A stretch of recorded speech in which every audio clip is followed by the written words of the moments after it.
Good morning, everyone. Thank you for joining us. I'm Heidi Edwards-Dunn with the New Hampshire Small Business Development Center, and we're so happy to have Craig Taylor from Hoot here this morning. We at SBDC are all about working with businesses to help them take the next step through our business advising and our education program. And this is part of our education program. We partner with the New Hampshire Tech Alliance on our cybersecurity initiative, and we're working to bring you information so that you can make good choices, or make your next step towards feeling more secure and being more secure. So I'd like to introduce Stephanie Baxter from the New Hampshire Tech Alliance, and she'll take it away. Good morning. I'm Stephanie Baxter. I'm Director of Programming and Engagement for the New Hampshire Tech Alliance. Thanks so much for joining us today. As Heidi mentioned, we're happy to partner with the New Hampshire SBDC on our cybersecurity initiatives. It's a hugely important topic, and this month more relevant than ever with it being Cybersecurity Awareness Month. So happy to have this webinar today. We have another one next week as well. Can't really know too much about cybersecurity is my glimpse of this so far. Just a reminder, this event is being recorded and will be available on the New Hampshire SBDC page, YouTube channel after the event. And feel free to type in any questions into the chat. So just a brief introduction of our speaker, Craig Taylor. He has 25 years of experience with cybersecurity. He is the co-founder of Hoot, which is a customizable platform for awareness training, policy management, phish testing, and more. Their platform helps small businesses become more aware and secure. So please join me in welcoming Craig Taylor. Thank you, Stephanie, and thank you, Heidi, for that introduction. And I'm really excited to be here in Cybersecurity Awareness Month and to be a local New Hampshire business. We were founded here in New Hampshire, incorporated here, and we're really excited to support local businesses and communities. And I have given this conversation, which is what I like to call my presentation, because I'm going to ask for some feedback from Brian and Larry and other folks on the call. As we get to different screens and slides, I want it to be an open dialogue so that we, I find if I engage with the folks on the call, they're going to learn more, and I'm going to learn something from you folks as well. So let's get started. For our agenda today, we're going to give a little bit of a cybercrime primer. Who's attacking us and why? What are some of the security trends that we have heard about in the news? What happened with Colonial Pipeline, JBS Meats, and other events that we might have heard about? We're going to then move into a little bit of preparedness. What are the things that we need to do as small and medium-sized businesses in New Hampshire, or anywhere for that matter, to create a security program that protects our brand from compromise, that guides our employees, trains and tests them, things that go into a robust cybersecurity plan to help you guide and govern and protect your business from harm. And then we're going to actually go into two real world scenarios, training exercises. One will be focused on passwords and the other on phishing attacks. It's a well-known fact in the security community that about 90% of attacks leverage compromised credentials, meaning broken or breached passwords, things of that nature, combined with phishing attacks. Those two combined represent one of the greatest risks or threats to our businesses that we face. So we're going to go through both of those. And then finally, Hoot and Awareness Month, and what Stephanie said and Heidi said was that by becoming more aware of these things that we ought to be doing and that we ought to help our employees do, we're going to become more secure, right? There's an old story of the emperor with no clothes on, and it's a loose, I'll give it a loose analogy here. The emperor is running around town, he's naked, and all of his people in the town are telling him he's great and there's nothing wrong, and he doesn't know that he's exposed or naked. And that really is a good analogy for cybersecurity today. we're all running around the internet. We're putting our companies online. We're dealing with email. We're dealing with websites and communications that are all electronic. And what we don't, or we fail to realize, is that we are exposed online. And if we don't take steps to clothe ourselves, or in other words, protect ourselves, we could be in trouble.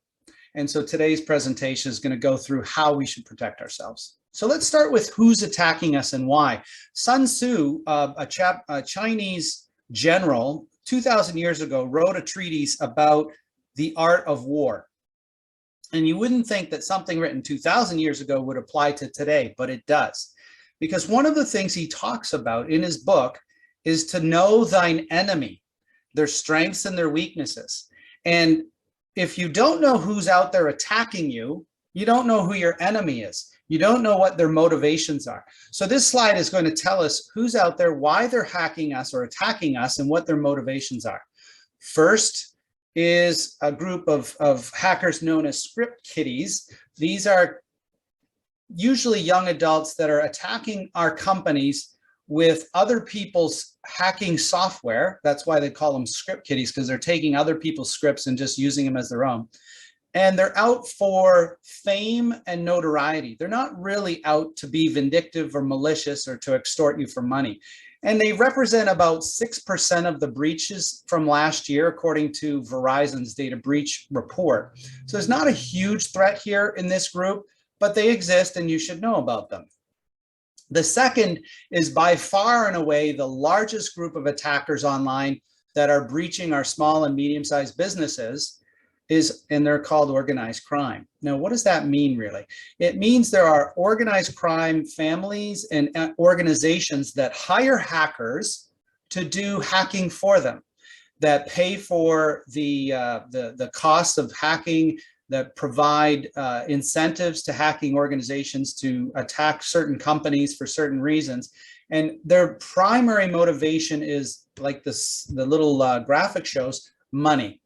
Hackers, organized crime has realized over the last 10 years that it's far better and easier to hack online and not get caught than it is to do real world physical crimes. You know, there's just so many cameras and so many challenges to robbing a bank or smuggling goods from one place to another that you can get away with so much more online because there are so many companies that don't have a clue how to protect themselves. And if you send out just a few phishing attacks on a few targeted entities, you can probably get a ransomware attack successfully into a company and extort them for money. The third group of hackers, according to Verizon's data breach report, are nation states. And they represented about 12% of attacks last year. And this is true of every country in the world. If you're the United States, you have a group of hackers in your employment and that are attacking other countries to gain a national or international competitive advantage for your companies in your own country. We know that China attacks many companies and steals intellectual property and provides it to their own businesses to give them a leg up. But you could say that of Israel, you could say it of Iran, North Korea.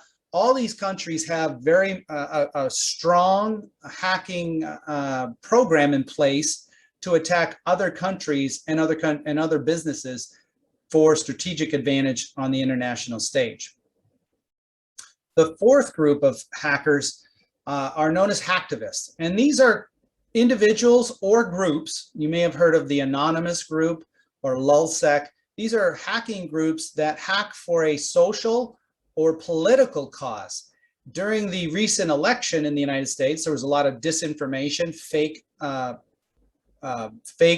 profiles on social media sites that were spewing out that disinformation and causing trouble in our elections.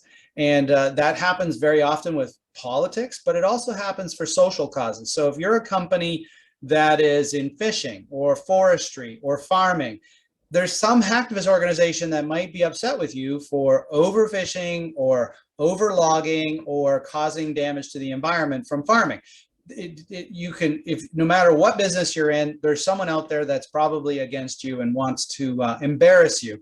And those organizations, when they hack you, are hacktivists, seeking some form of a social end or a political end.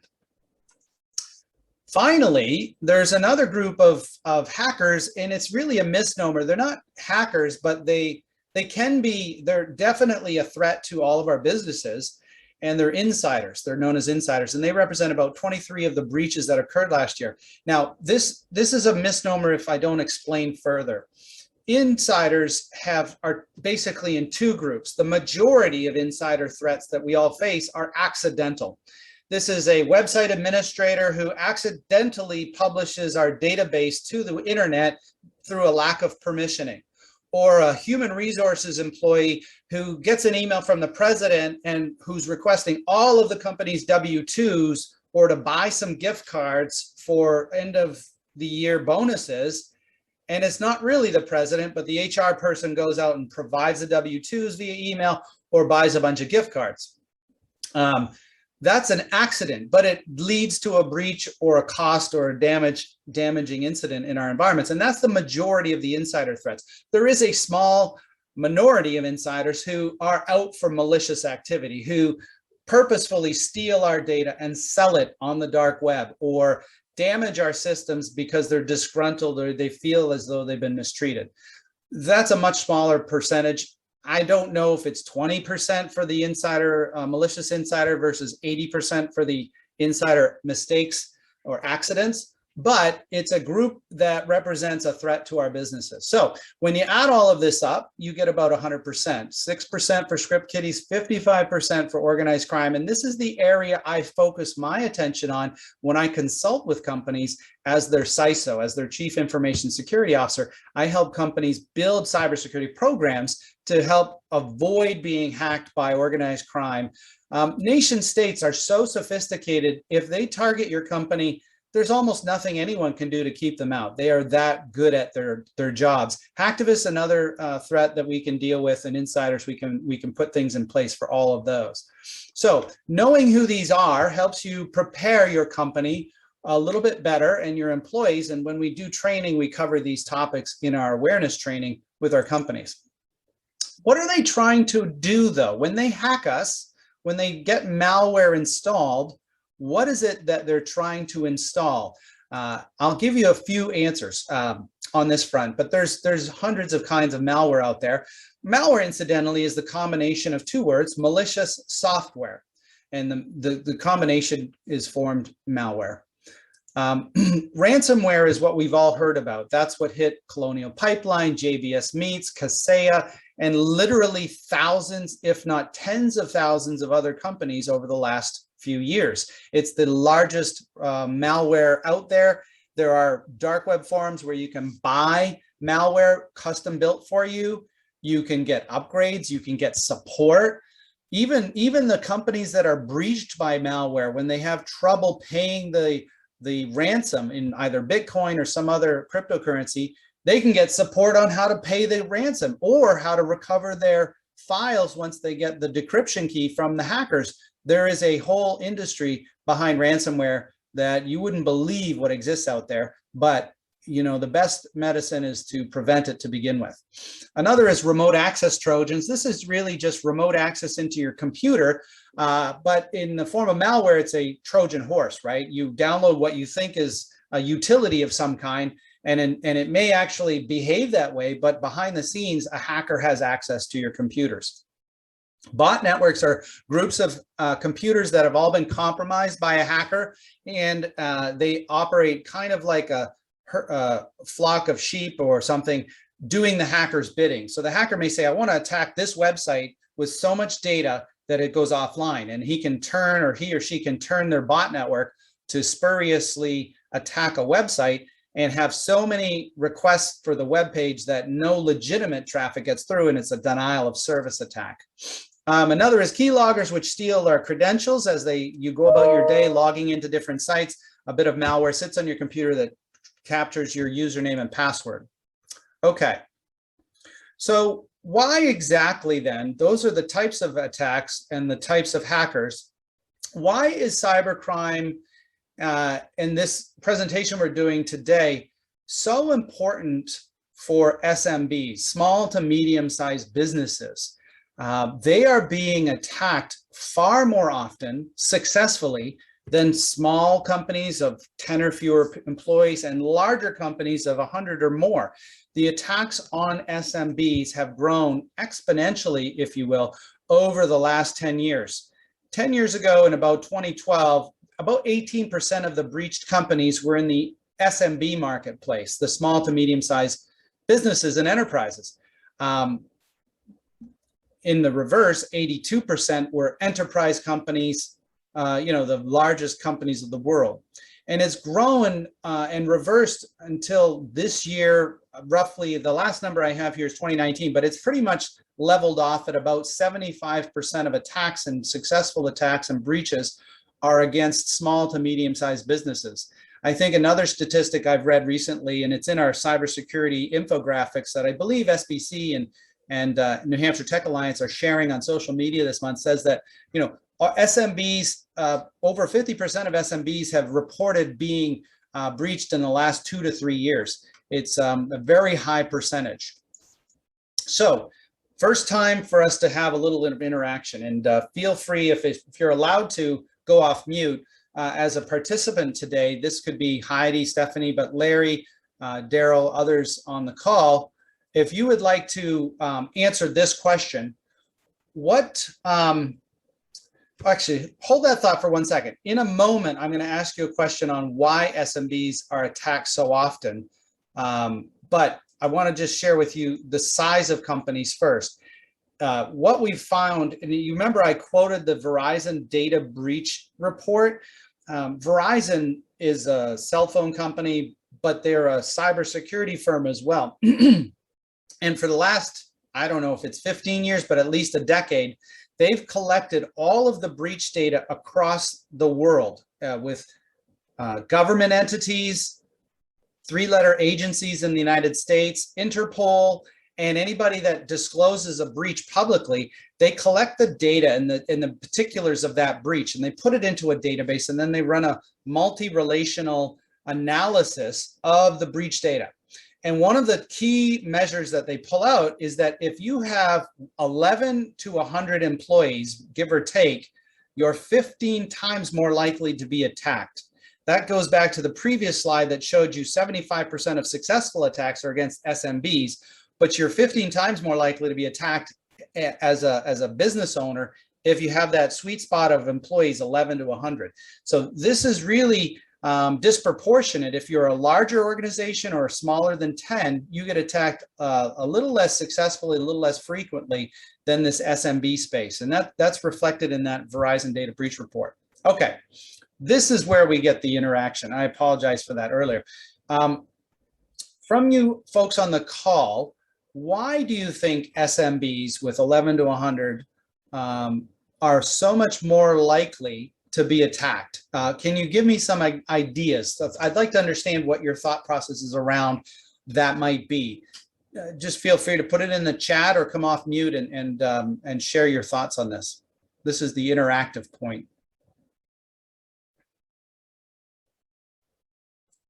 Does anybody have any ideas on why small to medium-sized businesses?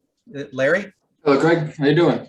Good. How are you today? I'm good. I have a few ideas. Not too sure if they're correct, but one of my ideas is that because it's from a 10 to 100 person business, right?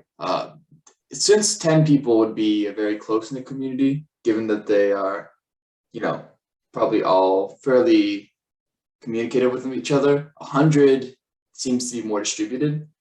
Mm-hmm. So yeah, it could be definitely the inadequacy of training, or maybe just there would be loose ends in the company, I guess, if that is the right term. So I'm not sure if I understand what you mean by loose ends, right? More like, I guess, people that haven't been trained in cybersecurity due to the small company infrastructure.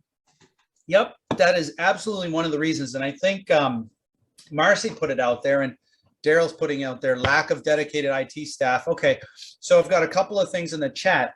The first was from Marcy, inadequate employee training and awareness. And this is something Larry also mentioned.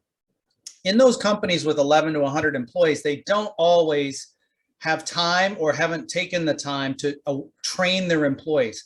And here's the stark reality of that situation. We could graduate from MIT today and have 0 hours of training on cybersecurity. We can, we all have to use a computer in our lives, in the public, in our jobs, whatever it might be. We have email, we have to put presentations together, do whatever it is online on our computers. You would think that our educational system would teach us a little bit about how to spot social engineering, how to spot phishing attacks, why passwords matter. But unfortunately, the reality is we graduate from high school, college, universities with no training in cybersecurity. And the SMB community often hires those folks for their workforce. And so these individuals come into our companies with no knowledge of cybersecurity awareness. And so if you're not training them, they don't know any difference between a legitimate email and a fake email pretending to be the CEO of your company. And so training is a key piece. A lack of dedicated IT staff and resources to protect the business. Daryl Nahara said that. And that's exactly right, Daryl. Many SMBs can't afford to have dedicated cybersecurity resources on staff. It's one of the reasons Hoot created a vCISO, or a virtual Chief Information Security Officer role, so we could be an extension of your company without having to hire us for a full-time position. We do that for dozens and dozens of companies all over the world today, providing them governance, guidance on developing their cybersecurity program. But most SMBs can't afford or can't find those resources. The other problem in cybersecurity today is that there's 3 million unfulfilled jobs in cybersecurity. These individuals need, there's job openings in cyber, but there aren't enough people trained to fill those jobs. And so having another fractional or virtual resource is helpful.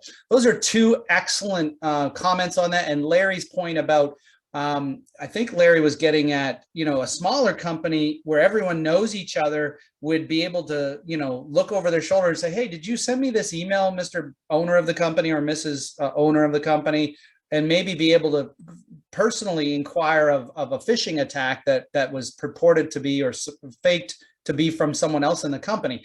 With 11 or fewer, everybody in the company. When you get to 25, 50, 75, you might not know everybody. And so you might be more willing to respond to an email that says it's from someone in the company, but it really isn't. Okay, great answers. And I appreciate the interaction here. It's very helpful. So I'll give you some of the common things. One of the common areas that 11 to 100 employee companies have a problem with is a lack of time and money and experience, really. But the time and money, most companies of that size, the owners and the employees wear multiple hats. They might be doing marketing one day, sales, development, operational support, financials. There's just so many different hats that the folks in positions of authority in these companies wear. But the reality is not one of them is not cybersecurity. Cybersecurity just falls by the wayside and isn't a focus of attention because it's out of sight and out of mind. So there's a lack of time spent on cybersecurity in these size companies. Budget is another thing. In my background, I come from Fortune 500 companies in my past. I worked for JP Morgan Chase, and that bank had a 0 tolerance for risk. If there was a risk identified that the company faced, they wanted you to report it to their cybersecurity team, and they had dozens of people in that role, and they would put in a mitigating control to eliminate the risk. They had not unlimited budgets, but they had enormous budgets for cybersecurity. SMBs have almost no budget, and they don't know to set money aside to hire a vCISO, to put certain technologies in place, to govern with policies their employees' discretionary behaviors, or to train their employees with an awareness program. So the budget is missing in these small companies. And then we've talked about the security expertise. Another is what Daryl mentioned, is there's no dedicated cybersecurity specialist on staff.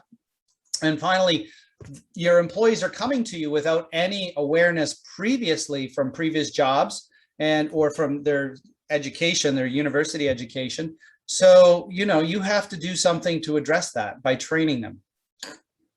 There's one other oftentimes, this isn't as often, this is less often, this is quite, it may be sometimes rare, but if your SMB has access to another company's data, you might be targeted for that reason as an SMB. And the classic example of this is the Target breach, that retailer that was breached, I think about 6 or 7 years ago now.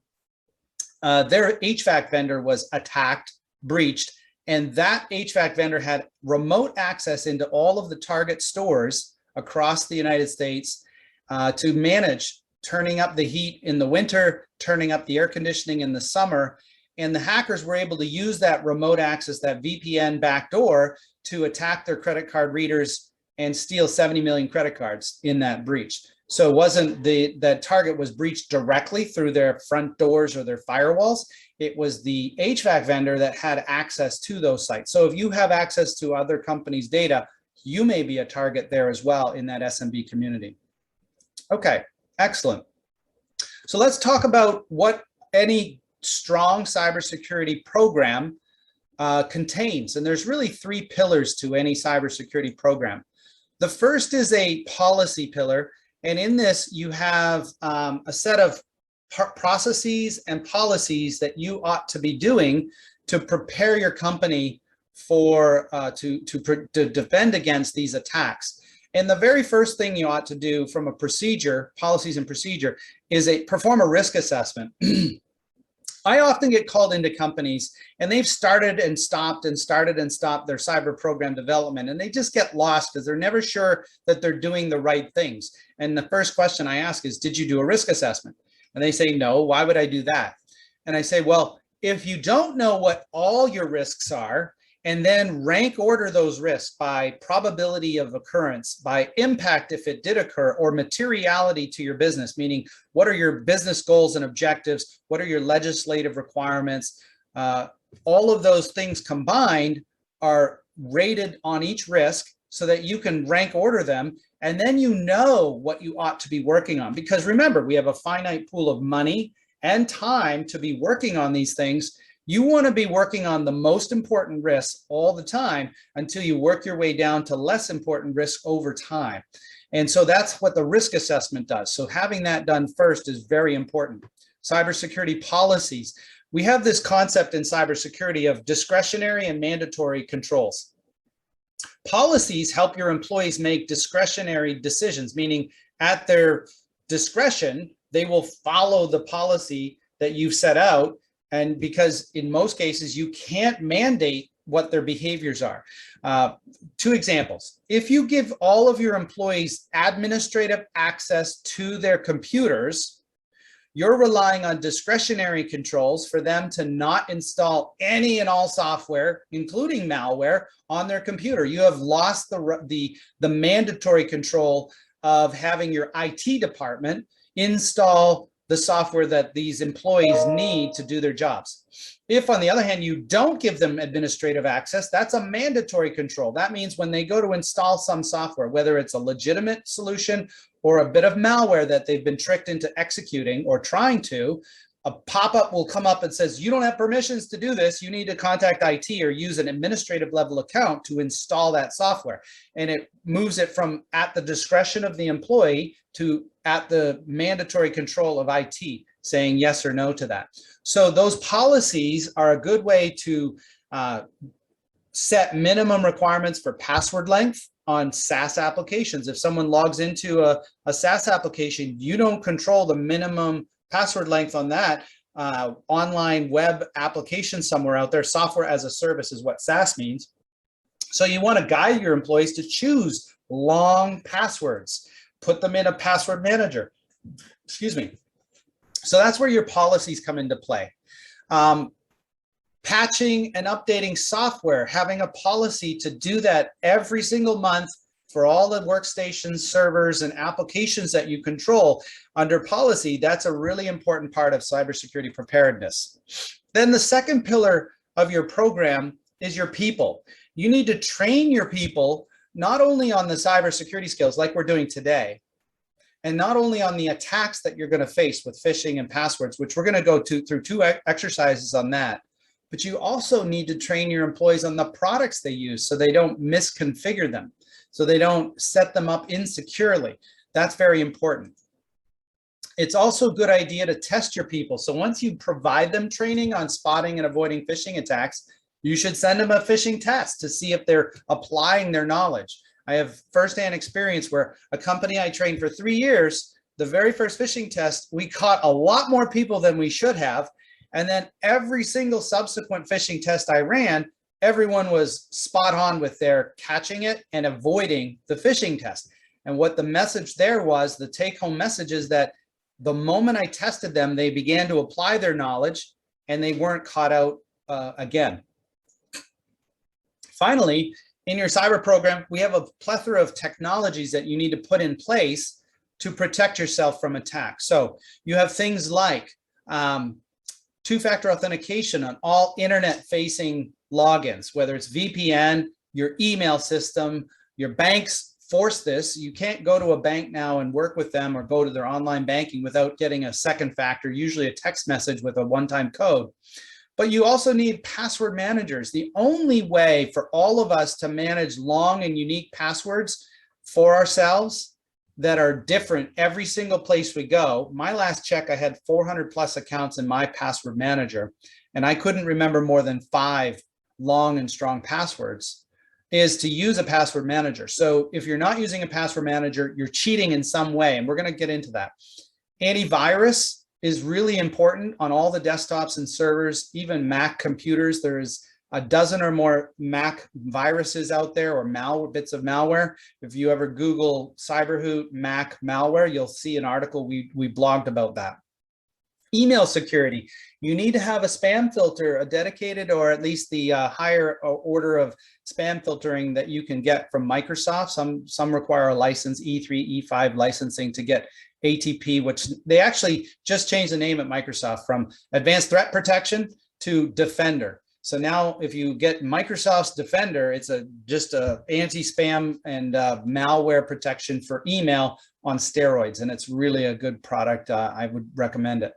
And then finally, on the technical side, you need to back up your software, your data, using a 3-2-1 methodology of backups. That's 3 copies of your backups on 2 different forms of media, with one of them being offline so that it can't be overwritten. Okay, that's the 3-2-1 method of backup. So that's also, all of this falls into a strong, robust cybersecurity program. Are there any questions on that before I move on? Okay, please feel free to interrupt and ask questions if I miss or confuse you in any way.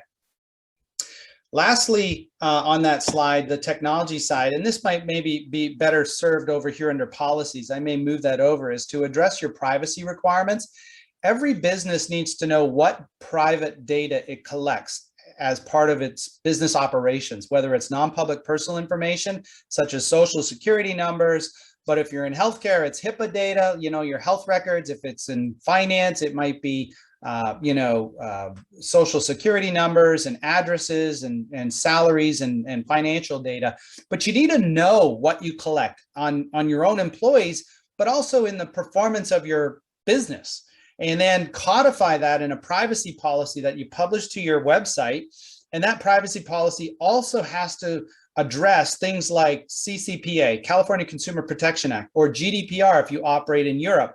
Those legislations, and you should look at a recent blog article we had on how much privacy legislation is coming or in the works. If you don't have your privacy policy up on your website today, you have to get one real soon. And you need to define a data protection officer in that policy that someone can engage as a client of yours to say, what data do you have for me? I want to correct that data because it's wrong or it's mistaken. I want you to remove my data. I don't want you to sell my data to third parties at all. Those are 3 or 4 rights that are written into GDPR, CCPA, and just about every other state in the union in the United States has privacy legislation. In Canada, there's similar legislation around privacy rights, but they all fundamentally focus on and surround, what data do you have about me? Can I see it and correct it? Can I delete it? Can I not have it sold? And lastly, on data privacy, hackers and security researchers like myself have gone and done tests of companies to pretend to be someone else.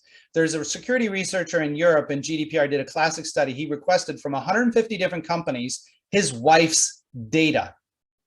And those companies did not authenticate him properly. And he got his wife's social security number, her educational scores and grades, her hotel stays, her address, phone number, her email address. So much information was shared with that security researcher about his wife illegitimately, because those companies in their privacy practice did not set up appropriate authentication of the requests under the GDPR rule set. And that's also true in the United States. So when you build your privacy program, you have to be able to authenticate the validity of the request for private data. So just keep that in mind. That's another key step. Okay, moving on. We're going to go into two areas of exercise, and this is going to be fun because we're going to be interactive here. So when you train your people, CyberHoot is a training platform. We train on all of these topics, but when you train your people, you need to train them on password hygiene. You need to train them on phishing attacks. Remember, the 90% attacks, successful attacks involve both of those. You need to train them on all sorts of other topics. Public Wi-Fi is just one example. Password manager is another example. USB sticks, right? There's so many good Samaritans out there where hackers leave USB attack, like damaging USB sticks in the parking lot or in the elevator or on the desk, the front office desk. And some good Samaritan picks that up, puts it in their computer to try and figure out who it belongs to and to give it back to them. And they compromise the entire company's network because malware gets shot into the computer and it spreads like wildfire. So we're going to talk about these two today. Here's that 90% quote that I already shared with you. And creating a strong password today is all about length. We're going to talk about some best practices with phishing in the second exercise around spotting and avoiding phishing attacks. But let's look at password advice. Back in 2003, the National Institute of Standards and Technology got it very wrong. Their advice then was based solely on statistics. And it said that you need to use 9-character passwords that are complex. And that meant uppercase, lowercase, special characters, and numbers. And you need to change them every 90 days. Not realizing the growth in the number of accounts that we would all have, and that no one could reasonably manage so many different accounts. So we all had to develop ways of cheating to accommodate that prescription. That has all changed. In 2017, NIST came out with new guidance that says, hey, that was bad advice. Don't listen to us. You should only use long passwords that are non-complex, meaning you don't have to have special characters, uppercase, lowercase, and they don't even have to expire so long as they're 14 or characters or longer, as long as you store them in a password manager where they can be a guarantee that every one that you use is unique and varied across all the sites that you use. Some other tips that I give most of these folks presentations is think of your password as though it's your toothbrush. You're never going to share that toothbrush with anybody else, not even your spouse in some cases. So don't share your toothbrush. Don't share your passwords. Don't write them down. I have stories about that we don't have time to get into, but just suffice it to say that people writing down their passwords lead to a lot of problems. And don't use things that people can research about you. In your social media profile are your pets, your friends, your families, your birthdays, all of that.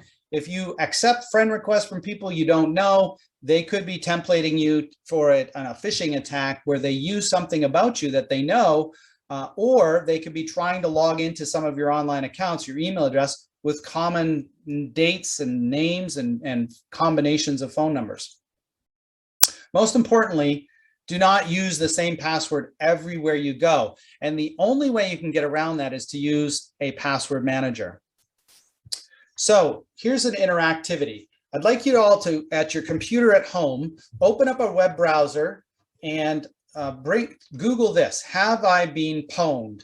And I think I may be able to do this alongside you. I'm going to just pull this over here so you can see what it looks like. So we'll come here, have I been pwned.com. This is a legitimate website. It's operated by Troy Hunt, He's even partnered with the FBI to pull in additional data sets of breached accounts in the public domain. And enter your oldest personal email address. So for me, that's my Yahoo account, and just hit enter. This will list for you all of the breached information that is tied to this password account, to this email. And as you can see, I have 22 breaches, and that's probably really small. So let me grow that a little bit. Every one of these companies has been breached online. Cafe Press. They got my email address, my name, password, phone number, and physical address from Cafe Press back in 2019.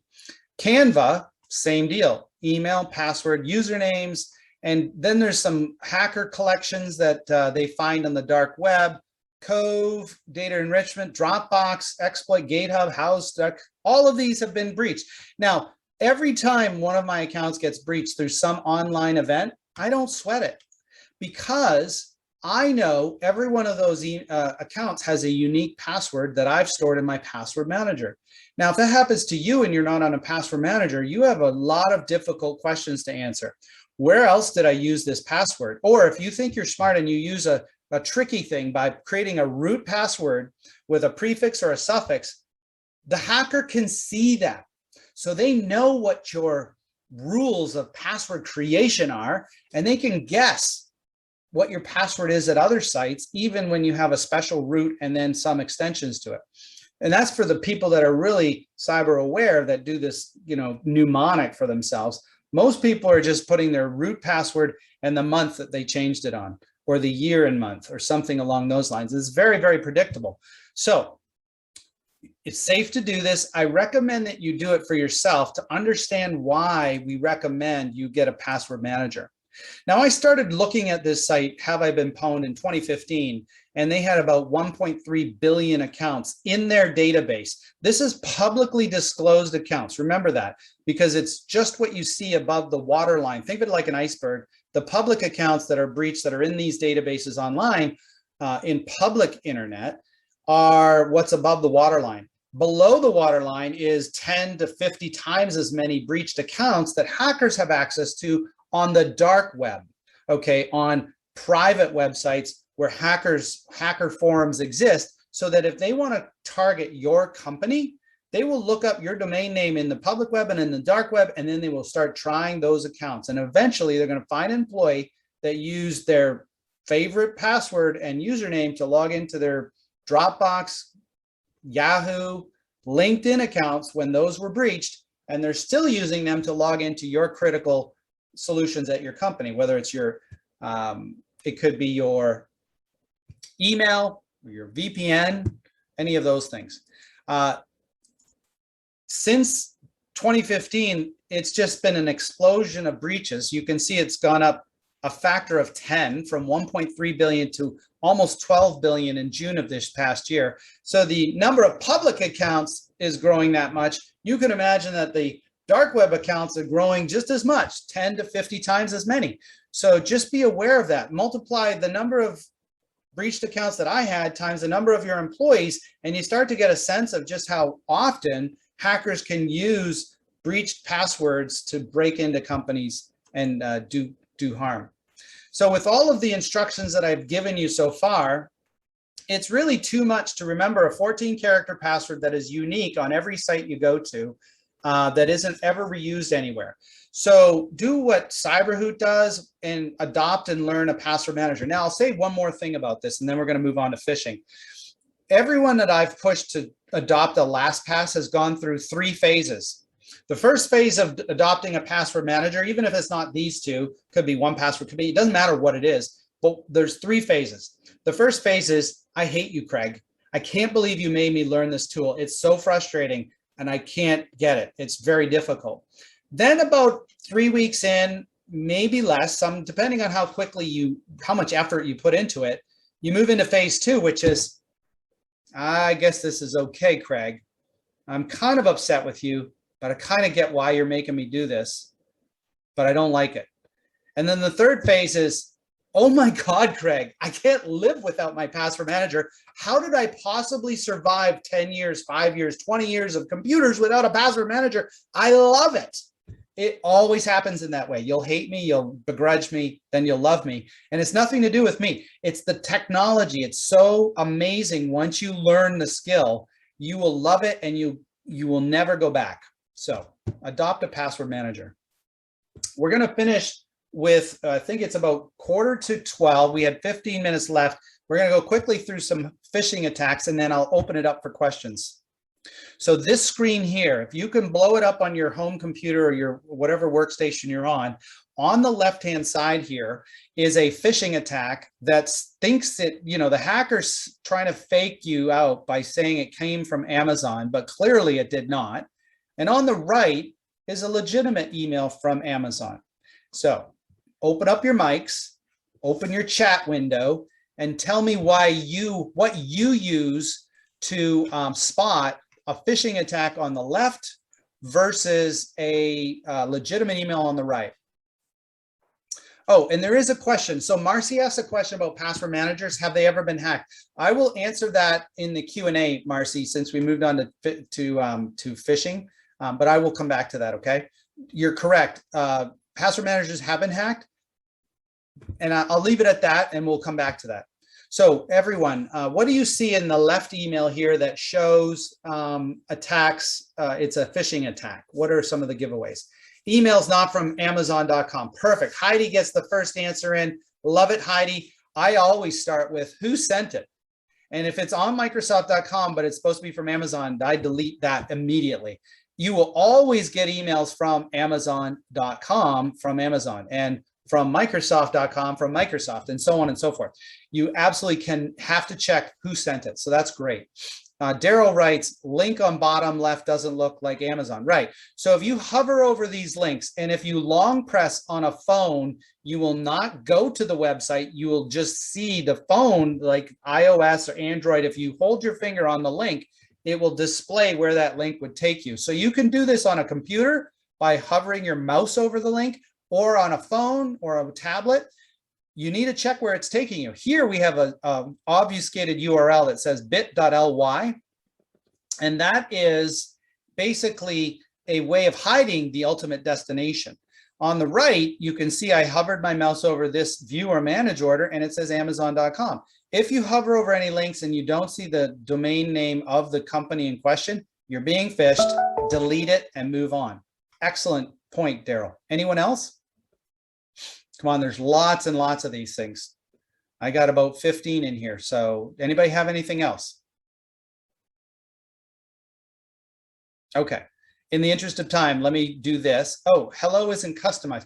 Fantastic, Stephanie. Great job. So when you see here, hello customer, does Amazon not know your name? Of course they do. They're shipping you something here. So you should be greeted by name.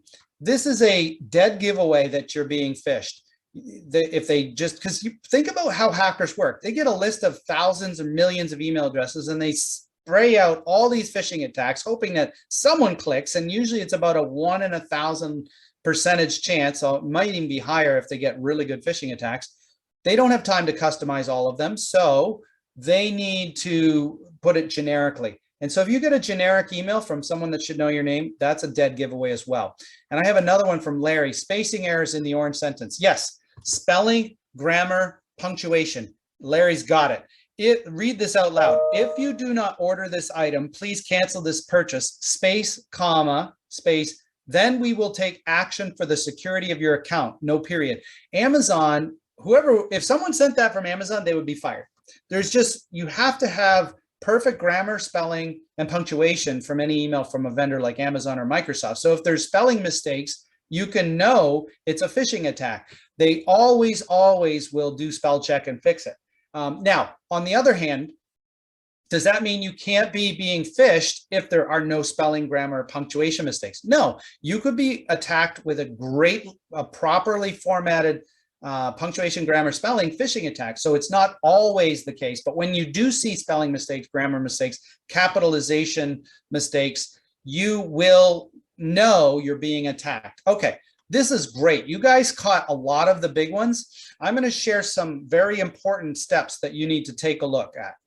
On the right, this email arrived in my inbox and I knew it was legitimate Why? Because before I even looked at any of the delivery stuff, I knew I ordered something. In other words, I expected the email from Amazon. Most phishing attacks are unexpected, right? There's almost no case where I can think of where you got a phishing attack that you expected. It's always an unexpected thing.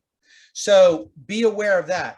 The second thing that I'll share with you is that in here is they're creating a sense of urgency because they want you to make a panic decision. I didn't order anything. Why am I getting an order confirmation delivery? That's a problem. I better go log in right away and check my account because something's not right. And they're creating a sense of urgency, almost panic in you. And if you just took a deep breath and paused, you would realize it's probably an attack. I don't need to worry about this. They don't have access to my account. I can just delete it. So number one, unexpected emails, creating a sense of urgency from the wrong sender. All of these things are giveaways that there's a phishing attack. Now, I've done this so many times now that people have come up with some really good ones. For example, this is an order processing email. It was delivered on July 16th, ordered on July 16th, right? They're saying, hey, you ordered this, and it's going to arrive on July 16th, which is almost impossible. Back in 2015, they didn't have any drone deliveries. It wasn't possible to order something today and get it today. So that's a dead giveaway. Now, I took this off the internet, so this address is all wrong. That's not a giveaway. It would have somebody's address here. But if this wasn't your address and you got it, you could say, oh, the address is wrong, delete it. What else? The order confirmation is in the wrong spot, those sorts of things. Okay, so let's create a rule. Let's create a set of questions to ask yourself. You guys did great. That was fantastic. Clearly, some of you have been phished before and you've been able to teach yourself ways to spot and avoid it. But let me put it into a heuristic or a set of questions to ask yourself. If you answer yes to 2 or more of these questions, you're under attack by a phishing attack. Delete the message. The worst that can happen is someone has to email you again, which isn't really that bad of a deal. So first, is the email unexpected? Does it urge some kind of critical action? Someone logged into your account. Your PayPal has been locked. There's an order that we can't process. That's an urgency. Is it addressed generically? Dear sir, valued customer. Is it from the wrong email sender, not an Amazon.com domain, sending it as an email? Does it have grammar, spelling, and punctuation errors? Does it contain weird or embedded links that don't go to Amazon.com or the vendor or the company.com that make you suspect or confused or concerned? Finally, we didn't talk about this one, but here's another trick they use. They'll send you a voyeuristic or try to pique your curiosity with an attachment that they want you to download. Or I've seen this many times. We're trying to deliver a special delivery. You've won a prize, but we can't because your address is wrong. So download this file and open it and give us your proper address. You have to fill out this form or something. And they will either infect your computer at that moment with one of the attachments that you're running, or they will, they'll use some kind of tragedy, that sort of thing. Okay, so we'll dismiss that and that. So all of these things, these 7 questions, if you answer yes to 2 or more of them, you're being phished. Just delete the message and you'll be very happy that you did. Okay, and therein, let's finish with an employee call to action. With 90% of breaches traced to human error involving passwords and phishing attacks, you really ought to improve your password hygiene, primarily by adopting a password manager, learn how to spot and avoid phishing attacks, and this will go a long way to protecting yourselves personally and professionally. Those are those 2 exercises we just did. So we'll open it up to questions. I want to return to the question that I believe, not Stephanie, but Mary, I believe, asked about whether passwords had been breached in the past, or maybe Marcy. Marcy asked, have password managers ever been hacked? Password managers are like any other software application ever created in the history of mankind or humankind. They are not perfect and they have flaws and mistakes in them. The challenge or the problem is security researchers have investigated everything that everyone does, whether it's writing passwords down, using the same password everywhere, or the occasional problem with a password manager. And by far and away, the lowest risk on average to companies is the password manager. They have bug bounty programs where they pay researchers to find flaws in the password managers and then pay the person that found the mistake or the coding error thousands of dollars. And so they get more flaws in, they fix them, and they report them. LastPass being an example, they had a flaw in their software that led to a breach of the database of user accounts. And this was about 4 years ago. LastPass had done something, it's a very technical thing, but they had salted and hashed and rehashed the passwords that were in their master database for access to their software, literally 100,000 times. Security researchers looked at the breach and they said, you know what? If everyone did what LastPass did to salt and hash their passwords, we wouldn't have all those 13 billion accounts being breached that hackers can see the username and the password in plain text, because there was no way to reverse engineer the hash, which is a cryptographic, basically think of it like they encrypted the password so no one could reverse engineer to the original password. And then they compared when you logged into the LastPass against the cryptographic hash. So long story short, password managers are the lesser of all evils, from a password spreadsheet, reusing passwords, and those sorts of things. Those lead to so many more breaches and compromises. And the occasional risk in a password manager has been proven to be less risky than having any other system of accessing websites. But you should still pair your critical accounts with two-factor authentication. So store all your unique, long, and strong passwords in a password manager. And then on your most critical accounts, like your email and your VPN and your banking, set up a text message or a second factor to get into those accounts. We have a couple minutes left. Any other questions or follow-up to that, Marcy? Oh, I see. Maybe there's two more down here. Okay, so I have one from Daryl and one from Stephanie. Should you use the save your password feature in a computer or save passwords Google Drive? I would not save passwords anywhere but in a password manager. I can probably convince your browser to give me the password that you use to get into your iTunes account, your Apple, just by setting a fake domain and that sort of thing. They're not reliable enough. That's why there's a whole industry of password managers. So for Stephanie's question about password storage features, when you're logging into a website, your Safari or Chrome or Firefox will prompt you, do you want me to save this? Don't do it there. Put it into a purpose-built password manager, because just the size and scope of the code, I think every month there's a new patch for Internet Explorer or Edge that just shows you they just have too many lines of code. It's too complex. They can't keep it secure enough to put my passwords in it. I would use a password manager as purpose-built for that. Daryl asked a question, how would password managers work in the context of business use instead of personal use? If I have an employee who needs to create vendor user accounts, what happens, for example, when this employee leaves? That's one of the amazing benefits of a password manager. They tie the accounts to the user email. And with LastPass, you can marry a personal email address and a work email address into the same account, which is really helpful for adoption, because you want to have your employees using the same tool at home and at work.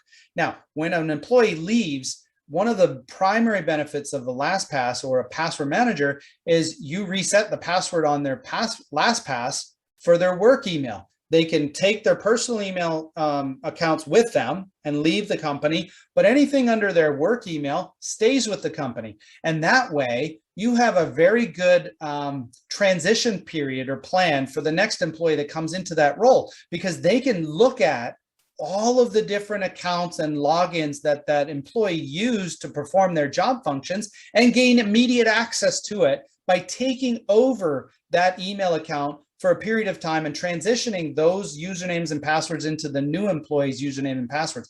It's a great transition plan, because you never remember all of the SaaS applications that you were using to do your job when you leave the job and, you know, make good notes for the next person taking over.